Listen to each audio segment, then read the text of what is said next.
অন্নপূর্ণা ভান্ডারে আবারও আপনাদের একটি ফর্ম ফিল আপ করতে হবে। এই ফর্মটি হলো ভেরিফিকেশন ফর্ম। যারা জুন মাস মে মাসে টাকা পেয়ে গেছে তাদের সবাইকে এই ফর্মটি ফিল আপ করতে। এই ফর্মটি যদি আপনি না ফিল আপ করেন হয়তো আপনি পরের মাস থেকে টাকা নাও পেতে পারেন হবে। এবং আজকের ভিডিওয়ে আমরা জানবো যে কিভাবে আপনারা এই ফর্মটি খুব সহজে আপনারা ফিল আপ করে নিতে পারবেন। চলুন এই ফর্মটি স্টেপ বাই স্টেপ জেনে নিই কী করে আপনারা ফিল আপ করবেন।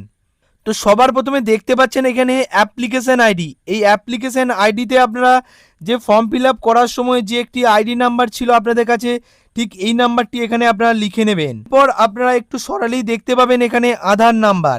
আপনি আপনার আধার কার্ডটি বের করে এখানে পরপর আপনার নাম্বারটি লিখে নেবেন, এখানে 12টি অক্ষরের। এরপর এখানে দেখতে পাচ্ছেন এপিক নাম্বার, এটা হলো আপনার ভোটার কার্ডের যে নাম্বার আছে সেই নাম্বারটি আপনারা এখানে লিখে নেবেন। ফ্যামিলি যিনি আছেন ওনার নামটি এখানে আপনারা লিখে নেবেন। এখানে আমি বলতে আবেদনকারী যেই মহিলাটি আছে ওনার নাম লিখবেন। এরপরেই দেখতে পাচ্ছেন এখানে পিতা অথবা স্বামী অথবা শ্বশুর যিনি আপনার বাড়িতে হেড, এখানে আপনার যে স্বামী হয় তাহলে এখানে স্বামীর নামটি লিখে নেবেন। এখানে যেমন দেখতে পাচ্ছেন রামচন্দ্র দাস, এইভাবে আপনারা লিখে নেবেন। এরপর এখানে দেখতে পাচ্ছেন গ্রাম, আপনার গ্রামটি এখানে আপনারা লিখে নেবেন। এরপর গ্রাম পঞ্চায়েত, আপনি যে গ্রাম পঞ্চায়েতের অন্তর্গত সেই গ্রাম পঞ্চায়েতের নামটি এখানে আপনারা লিখে নেবেন।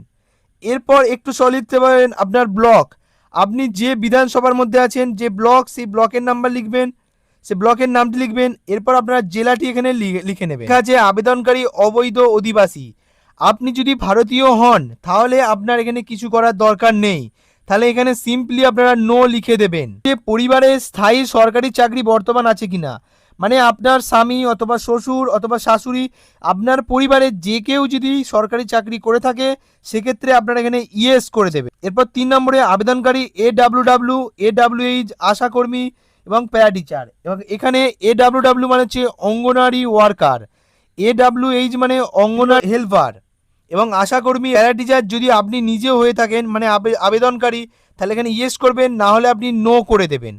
এরপর আবেদনকারী আয়কর দেয় কিনা, অর্থাৎ আবেদনকারী ইনকাম ট্যাক্স কি পেয়ার করেন, যদি করে তাহলে সেক্ষেত্রে ইয়েস করবেন, না হলে আপনার নো করে দেবেন।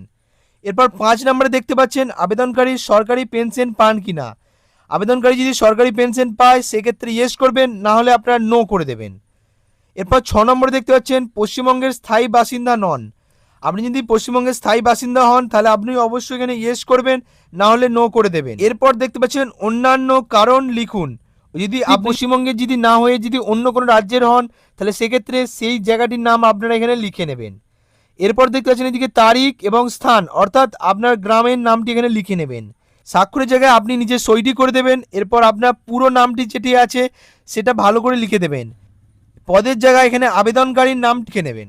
এই ধরনের ইনফরমেটিভ ভিডিও প্রতিনিয়ত পাওয়ার জন্য এবং ফর্ম ফিল আপ জানার জন্য সরকারি প্রকল্পের অবশ্যই আমার চ্যানেলটা অবশ্যই সাবস্ক্রাইব করে নেবেন এবং অবশ্যই ঘন্টা বাটনটি প্রেস করে রাখবেন। এবং আপনি যদি ফেসবুক থেকে দেখে থাকেন অবশ্যই একটি ফলো করে নেবেন, ভিডিওটি লাইক করে দেবেন এবং ভিডিওটি সবার সঙ্গে শেয়ার করে দিন যাতে সবাই এই ফর্মটির সম্পর্কে জানতে পারে।